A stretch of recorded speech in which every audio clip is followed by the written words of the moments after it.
주식 투자는 마치 바다와 같습니다. 조용할 땐 거울처럼 평온하지만 한 번의 폭풍이 지나가면 모든 걸 삼켜버리기도 하죠. 그리고 이 바다 위를 건너는 사람들은 저마다의 항해법을 가지고 있습니다. 어떤 이는 빠르게 파도를 타려 하고 어떤 이는 느리지만 꾸준히 바람의 방향을 읽습니다.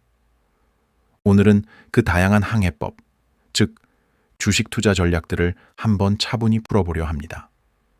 첫째, 웅덩이 매매법, 공포 속에서 기회를 보다. 가장 먼저 이야기할 전략은 웅덩이 매매법. 이건 쉽게 말해 주가가 크게 떨어졌을 때 남들이 두려워하는 그 시점에 매수하는 전략입니다. 시장의 급락은 마치 도로 위에 갑자기 생긴 웅덩이와도 같습니다.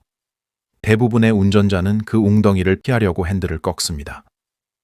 하지만 노련한 투자자는 그 웅덩이 속 깊이를 냉정하게 살피고 이건 피할 게 아니라 오히려 기회구나 라고 판단하죠.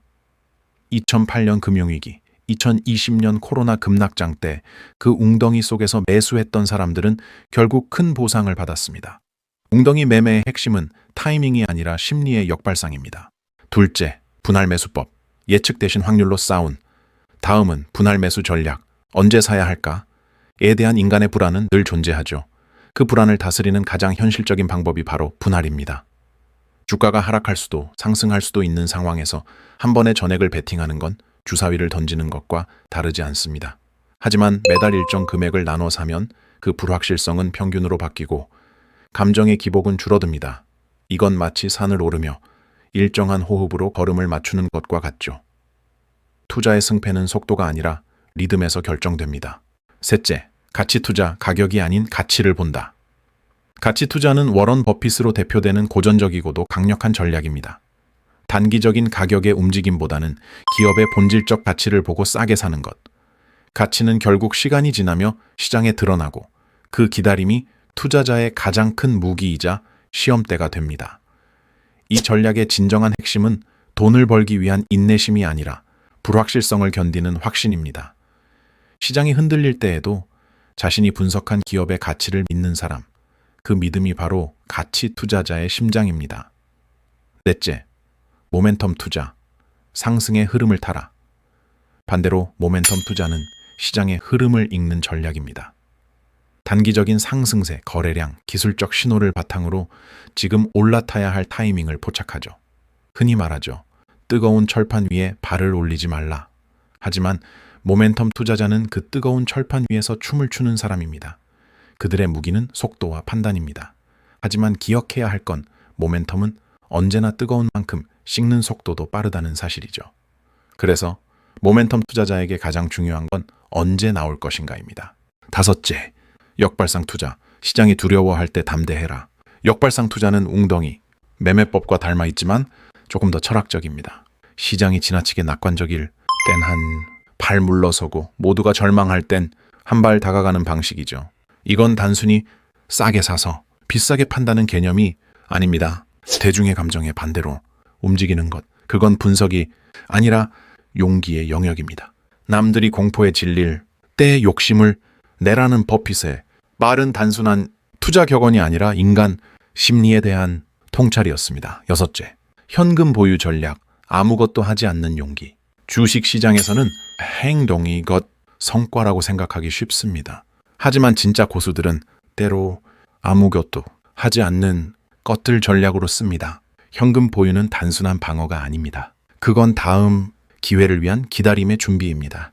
시장이 혼란스러울 때 현금을 보유한 사람은 두려움 대신 선택권을 갖습니다. 지금 사야 하나가 아니라 아직 아니다를 말할 수 있는 여유.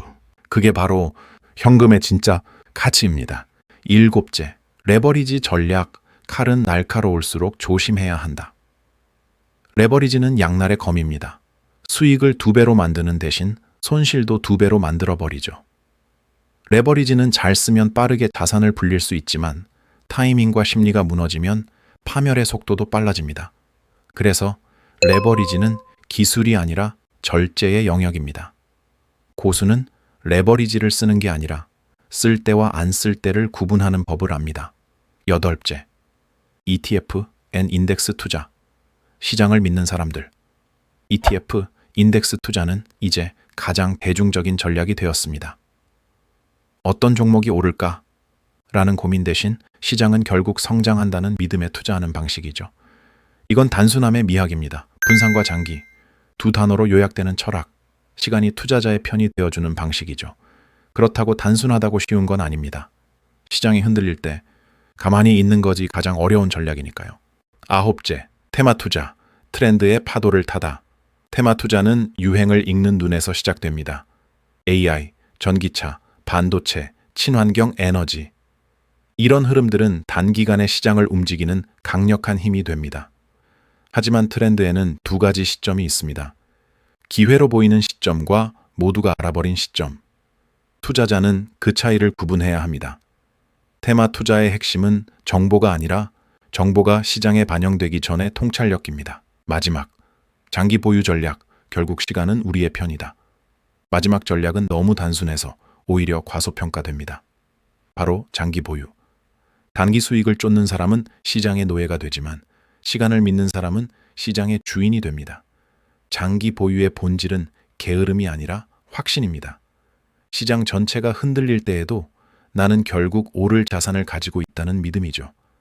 10년 후, 20년 후를 바라보는 투자자는 단기 차트가 아닌 자신의 인생 그래프를 그리고 있습니다.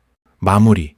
이 세상엔 수많은 투자 전략이 있지만 결국 가장 중요한 건 자기 자신에게 맞는 전략을 찾는 것입니다. 웅덩이를 노리든 모멘텀을 타든 가치를 보든 현금을 들고 기다리든 결국 투자의 본질은 나를 아는 것입니다. 시장은 늘 변하지만 스스로의 원칙을 지키는 투자자는 흔들리지 않습니다. 그게 바로 불확실한 시대를 건너는 진짜 투자자의 길입니다. 도움이 되셨다면 좋아요와 구독 부탁드립니다.